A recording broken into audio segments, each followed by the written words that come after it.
மாப்பிள இந்த பிரேக் கழிச்சு என்ன பீரியட்? கெமிஸ்ட்ரி பீரியடா? கெமிஸ்ட்ரி பீரியடா? அவ வேற வந்து ஹோம்ஒர்க் வேற முடிச்சான்னு கேட்பாளே. யுகேஷ் என்ன இங்கே வா. இப்போ வேணாம், அப்புறம் வரேன். இப்போ வான்னு சொன்னேன். இப்போ எதுக்கு இவ்வளோ அர்ஜென்ட்டாக கூப்பிட்றா?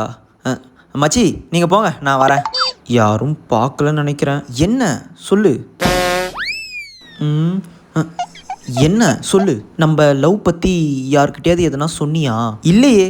ஏன் இல்லையா? அது ஒன்றும் இல்லை. சாரு வந்துட்டு உனக்கும் யுகேஷ்க்கும் என்ன ஓடுதுன்னு கேட்டா, அதான் ஒரு மாதிரி டவுட்டாகவே இருக்கு. அப்படியா? பவா எங்கே போனா? உன்னை நான் நம்புகிறேன், சும்மா அதனால தான் உங்ககிட்ட கேட்டேன். பவா சாரு வரா. பவா ஒரு நிமிஷம் இரு, நான் வரேன். ஆஹா, இவ வேற வரா.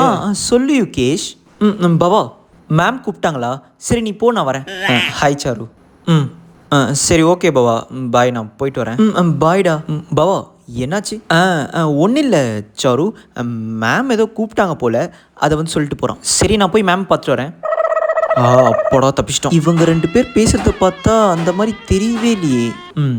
யாரும் பேசாதீங்க, நான் போர்டில் பேர் எழுதிட்டேன்னா அதுக்கப்புறம் அழிக்கவே மாட்டேன், பார்த்துக்கோங்க.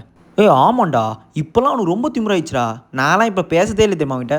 யார் அது தோணத்தோணே? அவன் எப்பயுமே அப்படிதான்டா. இந்த பொறுக்கிக்கு வேறு வேலையே இல்லை. எப்போ பாரு இப்படியே தொல்லைப்பட்டுட்டே இருந்தால் என்னால் எப்படி கான்சன்ட்ரேட் பண்ணி படிக்க முடியும்? பவா உன் பேர் எழுதிடுவேன்டா, பார்த்துக்க. பவா என்ன சாரு, அந்த யுகேஷ் பேர் எழுதேன், எப்போ பாரு பேசிக்கிட்டே இருக்கான். யுகேஷா? ஆமாண்டா பேசாது. சரி சரி பேசல பவா.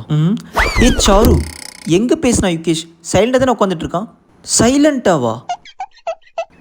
அதுக்குள்ளே இப்படி கெட்டப்லாம் மாத்தனா? நீ என்ன சொன்னாலும் எங்களை கண்டுபிடிக்க முடியாது. எனக்கு ரொம்ப நாளாக சந்தேகமாகவே இருக்கே, ஒருவேளை இவங்க 2 பேரும் உண்மையாக லவ் பண்ணுறாங்களோ? அடுத்த பாட்டில் கண்டுபிடிப்போம்.